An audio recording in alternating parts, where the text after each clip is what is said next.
आज सावन सोमवार का और इस व्रत करने से आपकी सभी मनोकामनाएं पूर्ण होती हैं और आपको अपार सुख की प्राप्ति होती है। सावन सोमवार के व्रत को करने वाले भक्तों के लिए इस कथा का पाठ करना अनिवार्य बताया गया है। मान्यता है कि सावन सोमवार के व्रत में कथा का पाठ किए बिना व्रत का पूर्ण फल नहीं प्राप्त होता है। विस्मयादिबोधक चिन्ह। सावन सोमवार व्रत कथा। मृत्युलोक में भ्रमण करने की इच्छा करके एक समय श्री भूतनाथ भगवान भोलेनाथ माता पार्वती के साथ मृत्युलोक में पधारे। भ्रमण करते करते दोनों विदर्भ देशांतर्गत अमरावती नाम की अति रमणीक नगरी में पहुंचे। अमरावती नगरी स्वर्ग के सदृश सभी प्रकार के सुखों से परिपूर्ण थी। उसमें वहां के महाराज द्वारा बनवाया हुआ अति रमणीक शिवजी का मंदिर भी था। भगवान शंकर भगवती पार्वती के साथ इस मंदिर में निवास करने लगे। एक समय माता पार्वती जी भगवान भोलेनाथ को प्रसन्न देखकर बोली, हे महाराज, आज तो हम दोनों चौसा खेलेंगे। शिवजी ने प्राण प्रिया की बात को मान लिया और चौसा खेलने लगे। उसी समय मंदिर का पुजारी ब्राह्मण मंदिर में पूजा करने आया। माता पार्वती ने पुजारी से प्रश्न किया, पुजारी जी बताओ, इस बाजी में हम दोनों में से किसी जीत होगी? ब्राह्मण बिना विचारे जल्दी से बोल उठा कि महादेव जी की जीत होगी। थोड़ी देर में बाजी समाप्त हो गई और पार्वती जी जीत हुई। पार्वती जी को बहुत गुस्सा आया और ब्राह्मण को झूठ बोलने के अपराध के कारण श्राप देने चलीं। भोलेनाथ ने पार्वती को बहुत समझाया, लेकिन उन्होंने ब्राह्मण को कोढ़ी होने का शाप दे दिया। कुछ समय बाद पार्वती जी के श्रापवश पुजारी के शरीर में कोढ़ पैदा हो गया। वह बहुत अधिक दुखी रहने लगा। पुजारी को कष्ट भोगते हुए जब बहुत दिन गुजर गए, तब एक दिन देवलोक की अप्सराएं शिव जी की पूजा करने के लिए उस मंदिर में पधारी। पुजारी के कोढ़ के कष्ट को देखकर उन्हें बड़ी दया आई। उन्होंने उससे रोगी होने का कारण पूछा। पुजारी ने निसंकोच सारी बातें बता दी। वे अप्सराएं बोली, हे पुजारी, अब तुम अधिक दुखी मत होना। सावन सोमवार का व्रत भक्तिभाव से करो। पुजारी ने अप्सराओं से व्रत की विधि पूछी। अप्सराओं ने बताया, सोमवार को भक्ति भाव से व्रत करो। साफ वस्त्र पहनो। संध्या व उपासना के बाद आधा सेर गेहूं का आटा लो और उसके 3 भाग कर लो। घी, गुड़, दीप, नैवेद्य, पूंगी फल, बेलपत्र, जनेऊ, जोड़ा, चंदन, अक्षत पुष्पादि से प्रदोष काल में भगवान शिव की पूजा करो। उसके बाद 3 भागों में से 1 भाग शिवजी को अर्पण करो। बाकी 2 शिवजी का प्रसाद समझकर उपस्थित लोगों में बांट दो और आप भी प्रसाद समझकर खाओ। इस विधि से 16 सोमवार व्रत रखो। 17वें सोमवार को 5 सेर पवित्र गेहूं के आटे की बाटी बनाओ। उसमें घी और गुड़ मिलाकर चूरमा बनाओ। भगवान भोलेनाथ को भोग लगाकर उपस्थित भक्तों में बांट दो। इसके बाद कुटुंब सहित प्रसाद लो तो शिवजी की कृपा से उसकी सभी मनोकामनाएं पूरी हो जाती हैं। ऐसा कहकर अप्सराएं स्वर्ग को चली गईं।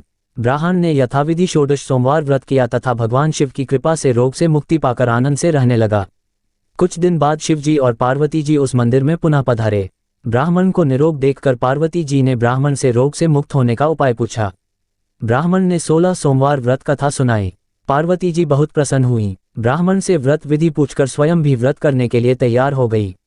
व्रत करने के बाद उनकी मनोकामना पूरी हुई और उनके रूठे बेटे स्वामी कार्तिकेय स्वयं माता के आज्ञाकारी हुए। कार्तिकेय जी को अपना यह विचार परिवर्तन का रहस्य जानने की इच्छा हुई। वे माता से बोले, हे माता, आपने ऐसा कौन सा उपाय किया जिससे मेरा मन आपकी ओर आकर्षित हो गया? पार्वती जी ने वही 16 सोमवार व्रत कथा की कथा उनको सुना दी। कार्तिकेय जी कहा, इस व्रत को मैं भी करूंगा, क्योंकि मेरा प्रिय मित्र ब्राह्मण बहुत दुखी दिल से परदेश गया है। मेरी इसमें मिलने की बहुत इच्छा है। कार्तिकेय जी ने भी इस व्रत को किया और उनका प्यारा मित्र मिल गया। मित्र ने इस आकस्मिक मिलन का भेद पूछा तो कार्तिकेय जी बोले, हे मित्र, हमने तुम्हारे मिलने की इच्छा करके 16 सोमवार का व्रत किया था। अब तो ब्राह्मण मित्र को अपने विवाह की बड़ी चिंता हुई। उसने कार्तिकेय जी से व्रत की विधि पूछी और यथाविधि व्रत किया। व्रत के प्रभाव से जब वह किसी कार्य से विदेश गया तो वहां के राजा की लड़की का स्वयंवर था। राजा ने प्रण किया था कि जिस राजकुमार के गले में सब प्रकार से श्रृंगारित हथिनी माला डालेगी, मैं उसी के साथ अपनी प्यारी बेटी का विवाह कर दूंगा। शिवजी की कृपा से वह ब्राह्मण भी उस स्वयंवर को देखने की इच्छा से राज्यसभा में एक ओर जाकर बैठ गया। नियत समय पर हथिनी आए और उसने जयमाला उस ब्राह्मण के गले में डाल दी। राजा ने अपनी प्रतिज्ञा के अनुसार बड़ी धूमधाम से अपनी कन्या का विवाह उस ब्राह्मण के साथ कर दिया और ब्राह्मण को बहुत सा धन व सम्मान देकर संतुष्ट किया। ब्राह्मण सुंदर राजकन्या पाकर सुख से जीवन व्यतीत करने लगा। एक दिन राजकन्या ने अपने पति से प्रश्न किया, हे प्राणनाथ, आपने ऐसा कौन सा भारी पुण्य किया था जिसके प्रभाव से हथिनी ने सब राजकुमारों को छोड़कर आपको वरण किया? ब्राह्मण बोला, हे प्राणप्रिय, मैंने अपने मित्र कार्तिकेय जी के कथनानुसार 16 सोमवार का व्रत किया था, जिसके प्रभाव से मुझे तुम जैसी रूपवान पत्नी की प्राप्ति हुई है। इस व्रत की महिमा सुनकर राजकन्या को बड़ी हैरत हुई। वह भी पुत्र की कामना करके इस व्रत को करने लगी। शिवजी की दया से उसके गर्भ से एक अति सुंदर, सुशील, धर्मात्मा और विद्वान पुत्र उत्पन्न हुआ। माता और पिता उस देवपुत्र को पाकर अधिक प्रसन्न हुए और उसका लालन पालन अच्छी प्रकार से करने लगे। जब पुत्र समझदार हुआ तो एक दिन उसने अपनी माता से प्रश्न किया कि हे माँ, तुमने कौन सा व्रत और तप किया है जो मेरे जैसा पुत्र तुम्हारे गर्भ से उत्पन्न हुआ। उसकी माता ने 16 सोमवार की व्रत कथा पुत्र को बताई। पुत्र ने सब तरह के मनोरथ पूरे करने वाले इस सरल व्रत को सुना तो वह भी राज्याधिकार पाने की इच्छा से हर सोमवार को यथाविधि यह व्रत करने लगा। व्रत शुरू करने के बाद एक देश के वृद्ध राजा के दूतों ने आकर उसको राजकन्या के लिए वरण किया। राजा ने अपनी बेटी का विवाह ऐसे सर्वगुण संपन्न ब्राह्मण युवक के साथ करके बड़ा सुख प्राप्त किया। वृद्ध राजा के दिवंगत हो जाने के बाद इसी ब्राह्मण को सिंहासन पर बैठाया गया, क्योंकि दिवंगत राजा का कोई पुत्र नहीं था। राज्य का उत्तराधिकारी होकर भी यह ब्राह्मण पुत्र 16 करता रहा। जब 17वां सोमवार आया तो विप्रपुत्र ने अपनी प्रियतमा से पूजन सामग्री लेकर शिव पूजा के लिए शिवालय में चलने को कहा, परंतु उसकी पत्नी ने उसकी आज्ञा की परवाह न की। दास दासियों द्वारा सब सामग्रियां शिवालय में भिजवा दी परंतु स्वयं नहीं गई। जब राजा ने शिवजी का पूजन समाप्त किया तब आकाशवाणी हुई, हे राजा, अपनी इस रानी को राजमहल से निकाल दे, नहीं तो ये तेरा सर्वनाश कर देगी। यह आकाशवाणी सुनने के बाद राजा के आश्चर्य का ठिकाना न रहा। उसने मंत्रणागृह में आकर अपने सभासदों को बुलाकर कहा, मंत्रियों, मुझे आज शिवजी की आकाशवाणी हुई है कि राजा तू अपनी इस रानी को राज्य से निकाल दे, नहीं तो ये तेरा सर्वनाश कर देगी। राज्य के मंत्री और सभासद आदि सब विस्मय और दुख में डूब गए, क्योंकि जिस कन्या के कारण उसे राज्य मिला था राजा उसी को निकालने की बात कह रहा था। ये कैसे हो सकता था? पर राजा ने मंत्रियों की परवाह नहीं की। उसने अपनी पत्नी को राजमहल से निकाल दिया। रानी दुखी हृदय से भाग्य को कोसती हुई राज्य से बाहर चली गई। बिना पदत्राण, फटे हुए वस्त्र पहने, भूख से दुखी हृदय से भाग्य को कोसती हुई चली जा रही थी कि उसकी अचानक एक करुण बुढ़िया से भेंट हुई जो सूत काटकर बेचने जाती थी।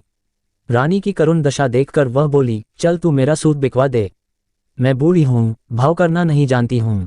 ये बात सुन रानी ने बुढ़िया के सिर से सूत की गठरी उतारकर अपने सिर पर रख ली। थोड़ी देर के बाद आंधी आ गई और बुढ़िया का सूत पोटली सहित उड़ गया। बेचारी बुढ़िया पछताती रह गई। उसने रानी को अपने से दूर रहने को कहा। इसके बाद रानी एक तेली के घर गई तो शिवजी के प्रकोप के कारण तेली के सभी मटके उसी क्षण चटक गए। तेली ने भी रानी को अपने घर से निकाल दिया। बहुत से दुख उठाती रानी एक नदी के किनारे गई तो नदी का सारा जल सूख गया। उसके पश्चात रानी एक जंगल में गई। वहां सरोवर में पानी पीने गई तो उसके हाथ का स्पर्श होते ही सरोवर का नीलकमल के समान जल असंख्य कीड़ों में होकर गंदा हो गया। रानी ने भाग्य पर दोषारोपण करते हुए उस जल को पीकर पेड़ की शीतल छाया में विश्राम करना चाहा, परंतु वह जिस पेड़ के नीचे विश्राम करती उस पेड़ के पत्ते तुरंत टूटकर गिर जाते थे। वन, सरोवर, जलाशय की ऐसी दशा देख गौ चराते ग्वालों ने अपने गुसाई जी से, जो उस जंगल में स्थित मंदिर में पुजारी थे, उनको ये बात बताई। गुसाई जी के आदेशानुसार ग्वाले रानी को पकड़कर गुसाई जी के पास लाए। रानी की मुख कांति और शरीर शोभा देख गुसाई जी जान गए कि यह अवश्य ही कोई विधि की गति की मारी कुलीन स्त्री है। पुजारी रानी से कहा, पुत्री, मैं तुमको अपनी पुत्री के समान रखूंगा, तुम मेरे आश्रम में आकर रहो, मैं तुम्हें किसी प्रकार का दुख नहीं होने दूंगा। गुसाई जी के वचन सुनकर रानी को धीरज हुआ। वह आश्रम में रहने लगी। रानी जो भोजन बनाती उसमें कीड़े पड़ जाते, जल भर कर लाती उसमें भी कीड़े पड़ जाते। रानी की ये दशा देख गुसाई जी भी बड़े दुखी हुए और रानी से बोले, हे पुत्री, तुम्हारे ऊपर कौन से देवता का प्रकोप है जिससे तुम्हारी ऐसी हालत हुई है? पुजारी जी की बात सुनकर रानी ने शिवजी महाराज के पूजन का बहिष्कार की बात बताई तो पुजारी जी शिवजी महाराज की अनेक प्रकार से स्तुति करते हुए रानी से बोले कि पुत्री, सब मनोरथ पूरे करने वाले 16 सोमवार व्रत को करो, उसके प्रभाव से इस कष्ट से मुक्त हो सकोगी। गुसाई जी की बात मानकर रानी ने 16 सोमवार व्रत किए। 17वें सोमवार को विधि विधान सहित पूजन किया। उस पूजा के प्रभाव से राजा के हृदय में विचार आया कि रानी को गए हुए बहुत समय बीत गया, न जाने कहाँ कहाँ भटकती होगी, उसे ढूंढना चाहिए। ये सोचकर रानी को तलाश करने के लिए राजा ने चारों दिशाओं में दूत भेजे। वे दूत रानी को तलाश करते हुए गुसाई जी के आश्रम में पहुंचे। वहां रानी को पाकर उनसे रानी को अपने साथ ले जाने का आग्रह करने लगे, परंतु गुसाई जी ने मना कर दिया। दूत चुपचाप वापस लौट आए और राजा को रानी का पता बतलाया। रानी का पता पाकर राजा गुसाई जी के आश्रम में गए और उनसे कहा, महाराज, जो देवी आपके आश्रम में रहती है वह मेरी पत्नी है। शिवजी के प्रकोप के कारण मैंने उसको त्याग दिया था। अब मैं भोलेनाथ की कृपा से उसे लेने आया हूँ। कृपया मुझे अपनी पत्नी को साथ ले जाने की आज्ञा दें। ये सुनकर गुसाई जी बड़े प्रसन्न हुए। उन्होंने रानी को राजा के साथ जाने की अनुमति दे दी। राजा बड़ी प्रसन्नता से रानी को महल में लेकर आया। सारे राज्य में उत्सव मनाया गया और चारों तरफ प्रसन्नता की लहर दौड़ गई। सारी प्रजा ने अपनी रानी के आने पर खुशियां मनाई। राजा और रानी फिर नियमपूर्वक 16 सोमवार के व्रत का पालन करते हुए बहुत समय तक आनंदपूर्वक भूलोक पर निवास करते रहे। अंत समय में दोनों को मोक्ष स्वर्ग की प्राप्ति हुई। इस प्रकार जो मनुष्य 16 सोमवार के व्रत को श्रद्धापूर्वक करता है, उसकी सभी मनोकामनाएं भगवान शिव जी की कृपा से पूर्ण होती हैं और उसे मोक्ष की प्राप्त होती है। आपको ये कथा पसंद आई हो तो वीडियो को लाइक करिएगा, शेयर करिएगा और शंकर भगवान और माता पार्वती की जय जरूर लिखिएगा और हमारे हिंदी स्टोरी चैनल को सब्सक्राइब जरूर करिएगा। धन्यवाद। बोलो भगवान भोलेनाथ की जय।